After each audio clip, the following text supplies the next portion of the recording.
It's US Open final time, and there's been a massive surprise because we have Jannik Sinner and Carlos Alcaraz in the final of a Grand Slam. I can't believe it. Ben can't believe it. And this is our reaction and preview for the final.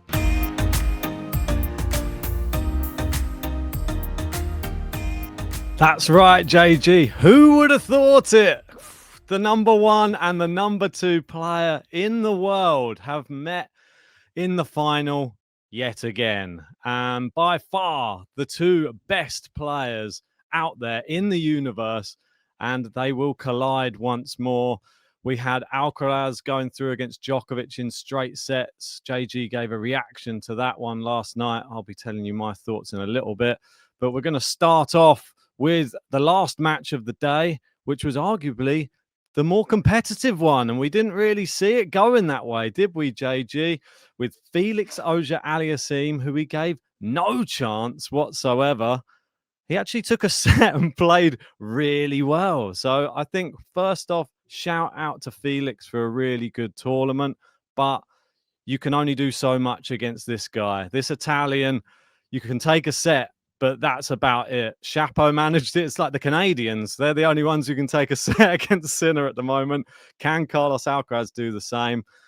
This was just another great match and a brilliant performance from Jannik Sinner to show how he deals with adversity. Obviously, Felix was playing some scintillating tennis in that second set especially. You see how hard he hits his forehands, the angles he creates. And when he serves well on top of that, I think he's a real problem for everyone. We always been saying over these past few years of the podcast, he could be one of the people who challenges. That type of performance suggests he probably could, but he just needs to be more consistent. But yeah, give us your thoughts on Jannik Sinner's performance. It wasn't his best at all, but it was enough. And all he had to do was beat the player who's in front of him, similar to Alcaraz with Novak Djokovic. And I feel like they both did a professional job. With the Jannik Sinner one, I think physically he was struggling with his serve in the second set. He was making more uncharacteristic mistakes. He was showing he's human. But there's always that extra gear when he needs to. He can dig in and find another level. And let's be honest, as much as I'm joking in the intro, there was only ever going to be one final, and that is Jannik Sinner versus Carlos Alcaraz. They are leaps and bounds better than everyone else. And it's highlighted in a match like this where Felix is, like you say, is back to his best. We've not seen him play at this level for some years, for a few years now.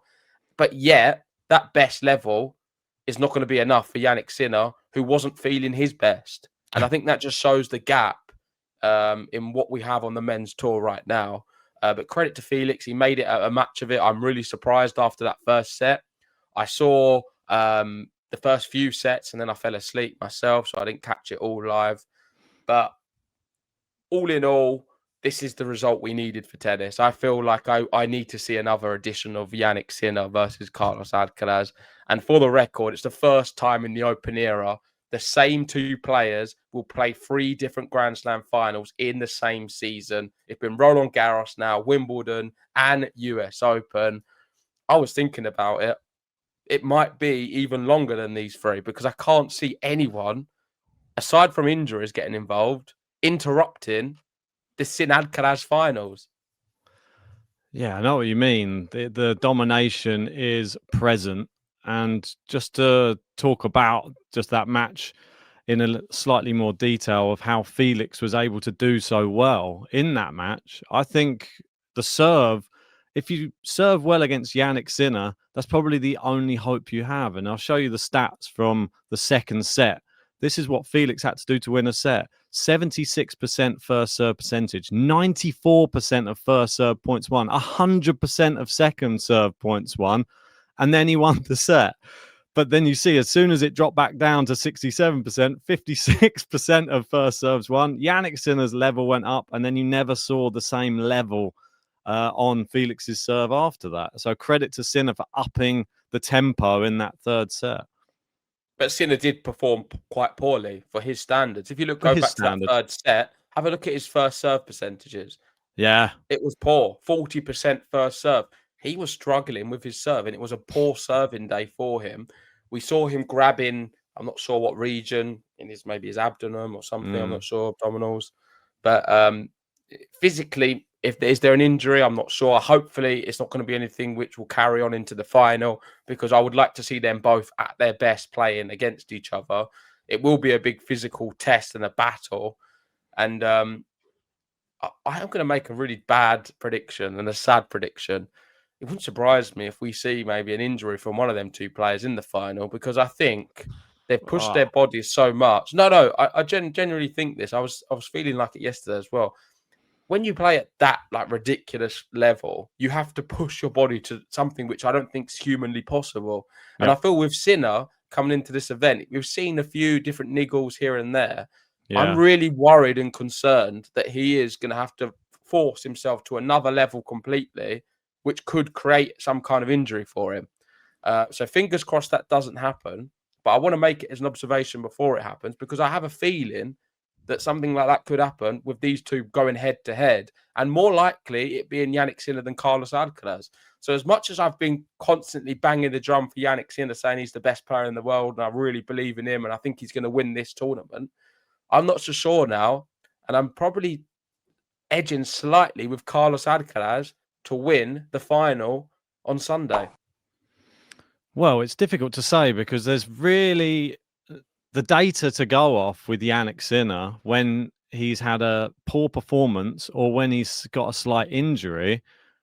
What's happened after that? We saw at Wimbledon, he got the slight injury against Grigor Dimitrov. He was down 2 sets to love. True. But then Yeah. after that, we had the sleeve on and he won the whole entire tournament quite Yeah. comfortably. We've seen here, he dropped a set to Chapo, didn't look that great. Next match, absolutely demolition job. This match didn't look that great. Maybe that's a good thing because now he knows exactly where he needs to improve in the final to be able to ensure he brings his best level against, if not the best player in the world, the second best player in the world. And I know they're going to be fighting over this. That's what this final is all about. It is the fight for world number 1. We can't forget that. Sinner versus Alcaraz, the US Open, the most crazy stadium in tennis sports. And there you can see on the screen them climbing the mountain for that number 1, which is on the front of the US Open trophy. But we've got to sing Jannik Sinner's praises for some of the stats that what he's doing and what he's achieving this year, which is at 24, the youngest ever player to reach the 4 men's singles Grand Slam finals in the same season, which that alone is just like absolutely crazy. And he becomes the 4th man in the Open era to reach all 4 Slam finals in a single season. That's Rod Laver. We had Federer did it 3 times, 2006, 2007, 2009, and Djokovic 2015, 21 and 23. But yeah, he is the youngest ever to do it. And there he is on the screen. Pretty crazy what he's doing. Do you want to take us through this one? This one I think It's is not just insane. crazy, it's legendary. These Yeah, I think two so. are going to be tennis legends and icons. They're doing big 3 numbers and they're on track to go with their records. More so Alcaraz because he's slightly younger, Yeah. but certainly Sinner's there or thereabouts. You see, he's dominating in Grand Slams right now, and he's a pretty much guaranteed to get to a final. Yeah. His big battle has been trying to beat Carlos Alcaraz. He was able to do it recently, but Yep. it's not been easy for him. He's lost a lot of matches against Carlos Alcaraz on the head-to-head recently, and it is in favour of Carlos. This was Jannik Sinner's 300th career ATP Tour win. It took him just 110 matches from his 200th to his 300th win. The record is 100 to 10 losses, a 90.9% record. And that is the thing with Jannik Sinner. He's been around for a while in tennis terms, I guess. Yeah. But yeah, he's a different player from the early years to now. Completely different. He's really leveled up. You see him the way he hits the ball. Watching him after watching Alcaraz as well. What always fascinates me and is evident is the way he strikes the ball. It's more of like a whipping motion.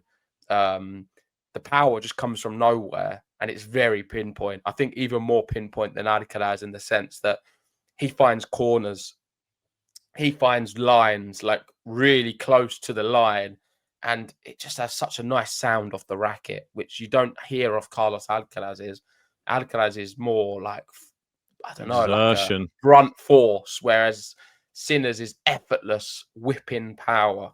And that's my analysis as someone who's a very amateur tennis player, and not a coach by any means. But that's how I see it from my eyes.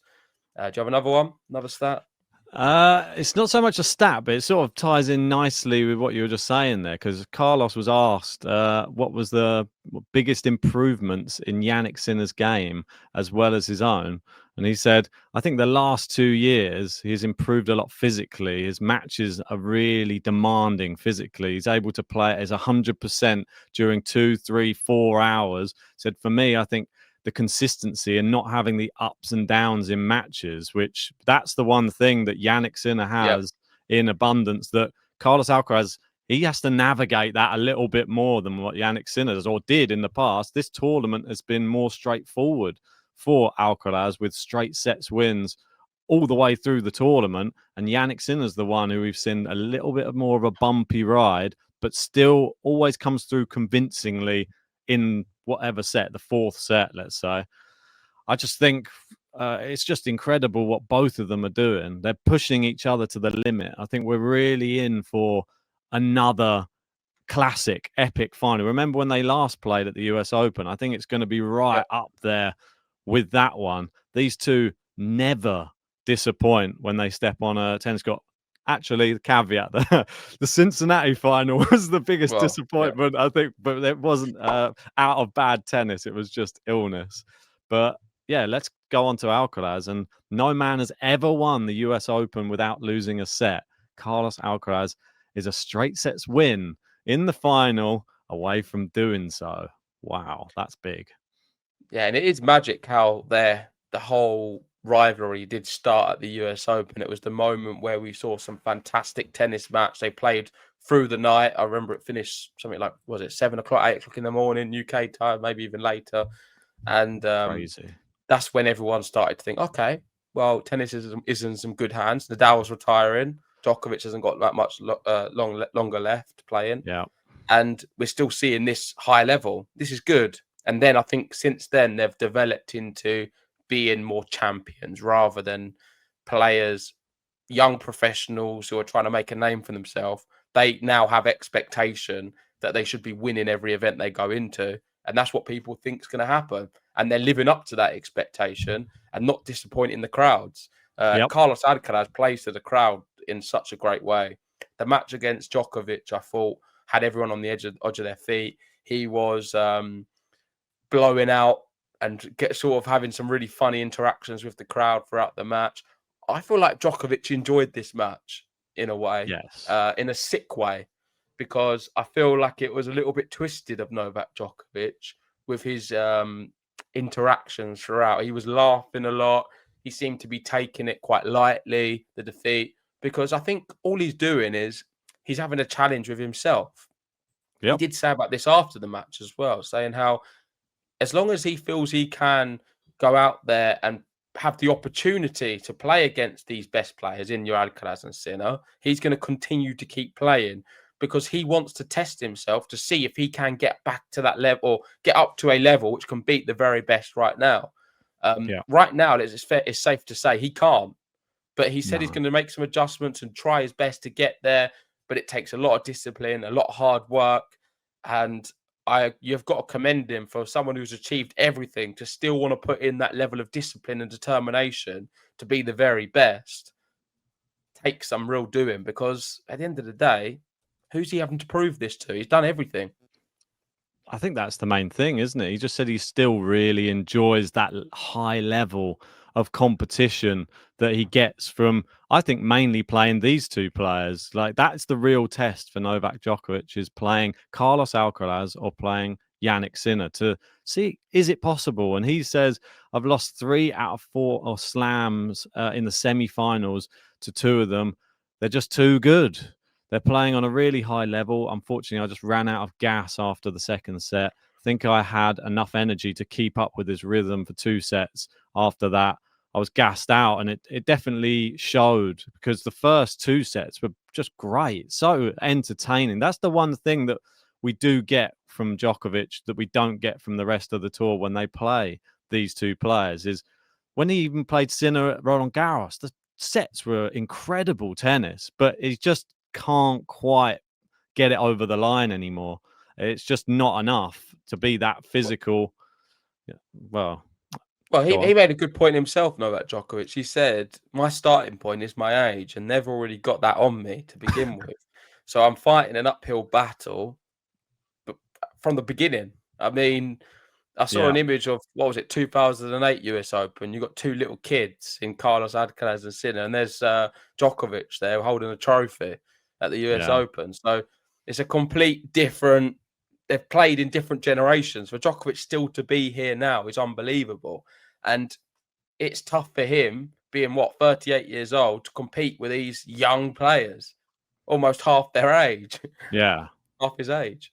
yeah. I mean, the fact that he's doing it is amazing. Obviously, there's been some people saying, well, Federer was still doing it at 38 as well. Yeah, but I don't think that he was doing it against Carlos Alcaraz and Jannik Sinner. I think this level at the moment He from wasn't these. making semi-finals of all the slams in 1 year. Well, this is it. Like that's what Djokovic is bringing to the table. He's the third best player in the world, it seems. And then there's a gap to everybody else. There's a gap between him and the top two, and then there's everyone else below him. Is that enough for him? Is the big question. That was what everyone was asking. He said he's still happy to just go on and keep playing because he still believes that there's a possibility that he could win one. But if you meet either of those in any of these slams, I just feel that it's just an uphill struggle now. I can't really see him beating either of them at a slam anymore.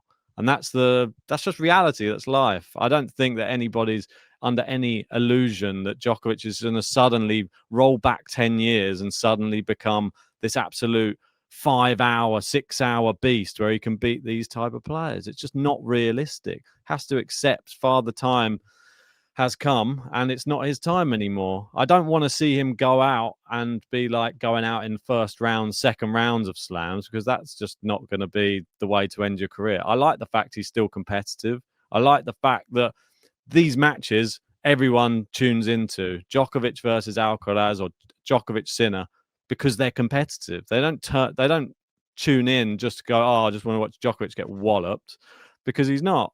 That first set and second set yesterday, I thought he played incredibly. I thought some of those shots that you wouldn't even see half the players on the tour get to those shots of the net, the drop shots. He gets there and he plays a winner.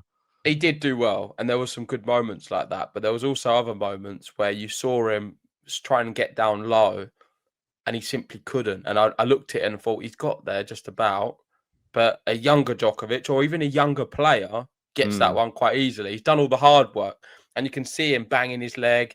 There's a frustration in there, but a little bit of in a comical way. You're not seeing him roaring and getting really upset with himself, because I think he knows he's realistic in the sense that he's not the favourite going into this match. He's struggling to beat these two right now, and he's just out there enjoying it. And more just laughing at the fact that, well, I tried my best, but I just simply can't do that. He's in acceptance of that level. Him coming out saying he can still go and compete and he thinks he can beat them, I'm not so sure. And I think that could change quite quickly. As much as his plan now is to try and play all the way up until the Olympics in 2028, I think that's going to be untenable, because if next year he goes in all the slams and loses all of them again, for me, surely he has to then call it a day. Obviously, he can decide that, but I would expect him to, because why is he then keep going out and playing? And as much as he gets these matches against these players, he's losing them. And I think it's only going to become more one-sided with time. If he can't do it now, it doesn't make me. I don't think that next year is going to be closer. I think it just gets further and further away. And even maybe we might start seeing your Cabolas and these other players start beating him earlier on in slams, because I think that's more likely right now next year than him even getting to the matches with Alcaraz and Sinner in a semi-final. Yeah, it's not going to get that much better, is it? I mean, the closer he gets to 40, the closer, if he even goes over 40, like you say, if he plays to 2028, it's quite crazy for him to even be thinking about that for me. I still think what he's done in his career, he doesn't have to prove anything anymore. I like the fact that he is playing the slams and doing well at the slams, but there's only so much you can do, or so much off time you can have between slams before, when you're older, surely that starts catching up with you. If you're not playing regularly and not having match play, it's going to take him longer to get into the first few rounds. He'd probably find himself going 5 sets in the first round or something eventually in like a couple of years. And then I don't want to see that. I don't want to see Djokovic getting knocked out of the first round of the Australian Open. I don't think anybody does. I'd rather he hangs it up before it hangs him up. That's pretty much the way I see it. This final, let's get to, well, what Alcaraz did to Djokovic. I think Gil Gross put out a tweet as well here saying some of the things that he did. I think tactically from Carlos was brilliant. I think that's the one thing that you have to always learn from your mistakes. He had some mistakes, obviously, at the Australian Open where Djokovic actually injured and beat him as well. So there's revenge on Alcaraz's mind, I think, all the time. That's what makes him a great competitor. And that's what we had from the great rivalries of the past as well. They always want to get one back. They always want to get that last loss back. And he's beaten Djokovic on a hard court now for the first time. So that's another box ticked for Alcaraz for confidence. But he took away Djokovic's favourite serve. And on a hard court to do that, I think that's one of the toughest things to do. And if you take away Djokovic's serve at this age, he doesn't have as many tools then, because he relies on holding that serve and getting into the later stages. If Jannik Sinner's serve doesn't perform in this final, or if Alcaraz has been watching some tape or he's worked out, oh, I know how he serves, I can work him out, this match could be completely different to that Wimbledon final. I don't agree with all of what you said, because for me, you could work out a little bit of someone's serve, but not fully. If these top players serve well, there's nothing you can do it. You just applaud at it and look at the ball pass you by. So, and that's a great example. Felix in the second set played out of his skin. He served incredibly well, probably one of the best performances against Sinner we've seen recently, and he won the set. And Sinner couldn't return them serves because they were too good. And that is exactly what I mean. It doesn't really matter who you are. If you are a top level athlete, like Felix is, like of course Alcaraz is, and Djokovic and Sinner, then when you find your spots with your serve, there's nobody stopping them. And if you're hitting it without enough pace, enough spin and precision, there's very little you can do. I don't feel like Djokovic did serve that bad. I thought he served quite well in large spells of it. And even when he was completely flat and had nothing left, you see him struggling to really move a lot around the baseline, out of gas, showing his age. He still was able to pull out some aces after that, and Alcaraz had no answer. So that's my verdict on the way I saw it. But there's something I keep going back to, and I think maybe we move on speaking about Sinner Alcaraz and give us some of our predictions for that one. Is this: we are now in the Sinner Alcaraz era. It is official. And this graphic, I think, is really good. And it just shows how tennis has worked over the years. So if you look back from 2003 there, where we saw the introduction of the big three, the first win at Wimbledon, beyond then, the big three have absolutely dominated tennis. All the way from 2004 up to, what was it, 2024, 2023? 2023. Yeah. They dominated. From then, what's it, a 20-year period, 2 decades of domination. The only exceptions being Murray, a handful, Wawrinka tried a few, Del Potro tried a few, Cilic, the odd one here and there. Yeah. Or the odd one. Team and Medvedev during a very strange period that team won. It was where there wasn't any big three players even playing in the tournament. And Daniel Medvedev beating Novak Djokovic when everything was at stake for the calendar slam. That is quite shocking when you look back at it now, that Medvedev was able to do that. I think he deserves a lot of praise for being able to achieve winning a Grand Slam against Djokovic in that particular season. Mm-hmm. And we'll look back on that, I think, when Djokovic retires. But now, from really 2023, it has been one-way traffic. And what I want to ask you is, are we going to be seeing now another 18 years, 17 years of just Alcaraz and Sinner with the odd name dotted here and there? I think we possibly could, unless somebody comes through that But we will it don't be know. as long a stretch? Because obviously, with the big three, you had Hard to Federer doing know. it before everyone. There's just two of them, and they're quite close in age. So I wouldn't expect it to go that long in duration. But still, certainly 15 years, maybe. I mean, it's highly possible. I want to make sure everyone's aware this 2021 and 2023 big three years here. There's one match away on each of them to being all big three, which was obviously Djokovic lost to Medvedev in the final of the US Open. Djokovic lost to Alcaraz in the final of Wimbledon. If it won both of them, we'd have a clean sweep on those years, but obviously it wasn't to be. I think right now, the way that the tennis landscape is, I don't see anyone from the current crop of players challenging for at least maybe the next 3 years. That's You my can't. personal. You can't say that. I That's know too that's big what. a No, from statement. the current crop of players that I see right now, that's the way I see Fonseca. it. Maybe in 3 years. Okay.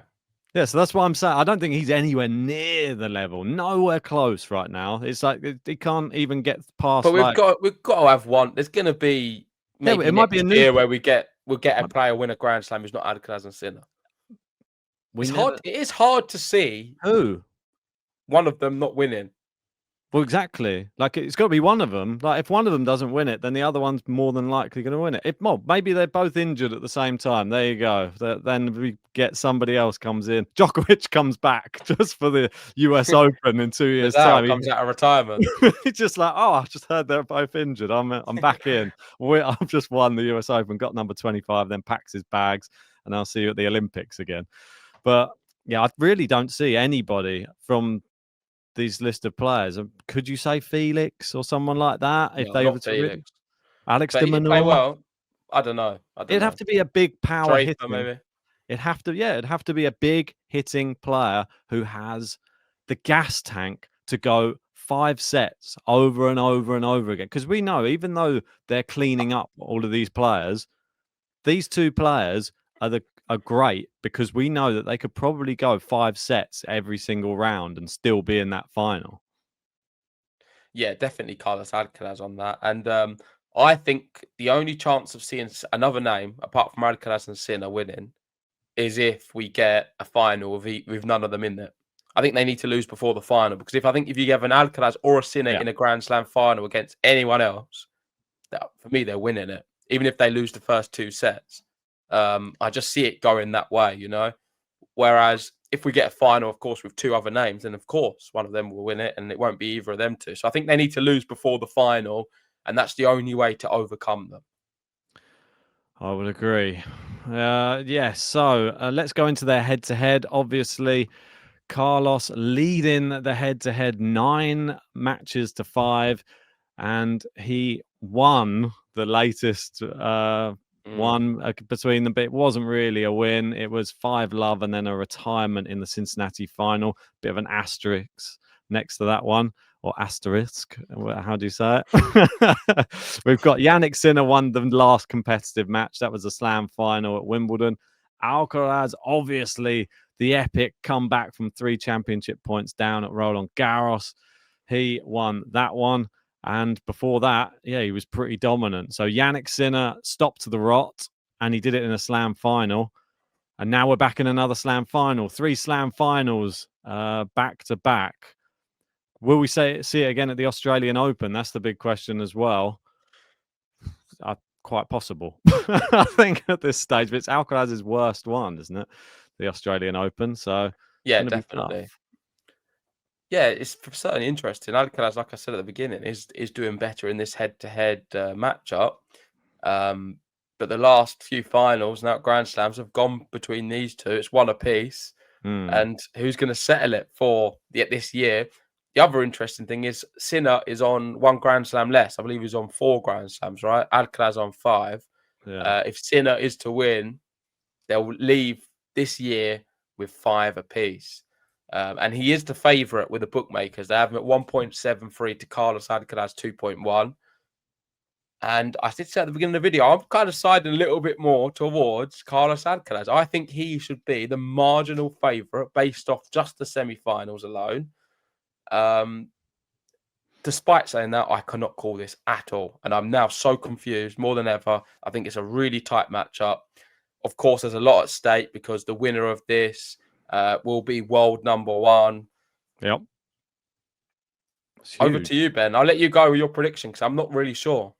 Yeah, just to rewind for everybody back to our draw preview at the start of the tournament. I went for a Djokovic versus Sinner final and Sinner winning in the final. JG had Sinner Alcaraz final, and I think Sinner winning in the final. Was that right? We both had Jannik Sinner.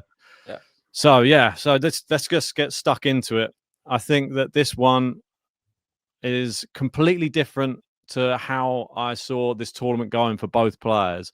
It's gone a lot more straightforward for Carlos Alcaraz, and it's gone less straightforward for Jannik Sinner. This match is going to be fireworks. It's going to be absolutely explosive. Going back to what you said as well, obviously Jannik Sinner being one slam behind him, but I think it would be great if they're sharing the slams again. Wasn't it last year they shared the slam? They had 2 apiece. This year, Jannik Sinner's got 2, Alcaraz 1. Is there going to be 2 apiece again? Like, that's the other thing as well. Are they just going to be sharing them about and swapping them around, or is this going to be Jannik Sinner domination? He was 1 point away from maybe holding all 4 because he's there and he's the best hardcourt player on tour. Right, get into my prediction. And this is Alcaraz trying to take the hard court one off Sinner because Sinner took the Wimbledon one off him. I think the improvements are there to be seen. I think Carlos Alcaraz has improved much more in this tournament than what Jannik Sinner has. If anything, I think Jannik Sinner hasn't looked as good as what we've seen in past tournaments from him. The level of domination has been there in matches, but there has been some vulnerabilities shown. And I think what Rafael Nadal said, he actually came out and he's had an interview and he was talking about both of them as well. And he said what Carlos brings to the court, and I think this is what sort of a lot of people agree with, is magic. He has a level which I don't think Jannik Sinner does have to get to, but it's not all the time. And he will get to that level sometimes, which will shock the world. It will be a wow moment in a rally or in a match that Jannik Sinner doesn't have that level of wow, but he has a consistent level of unbelievable tennis across a whole 5-set match.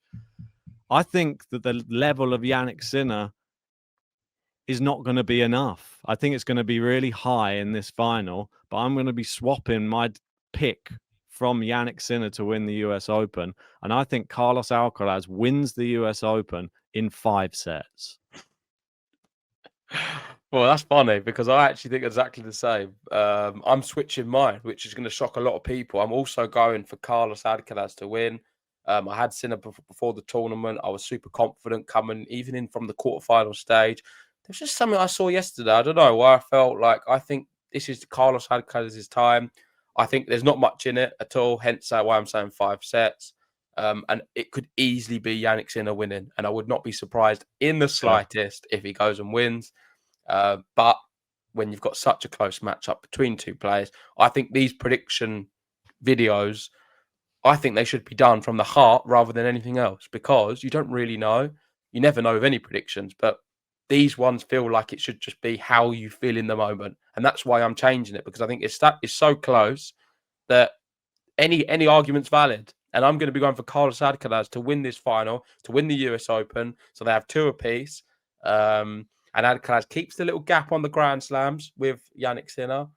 And I think it will be in 5 sets. Yeah. There you have it. Tell us your predictions in that comment section below. Are you going for Sinner? Are you going for Alcaraz? We want to hear everybody's predictions, and we'll be bringing you our reaction once the final is finished. Who's it going to be, JG? Yeah, and we do have the women's final this evening. I've not spoke about it. The fact that Osaka's not there, I am a little bit disappointed. I really believe she could beat Anisimova. That was an awesome match, by the way, really high level. And the final should be good too. Of course, Sabalenka does not want to lose yet another slam final. It seems to be so many in a row for her. And just for the record, I'm slyly predicting Anisimova to win in 3. Ooh. There you go. That's the first time, I think, in GTL history we've both predicted the exact same results for both Slam finals. Yep.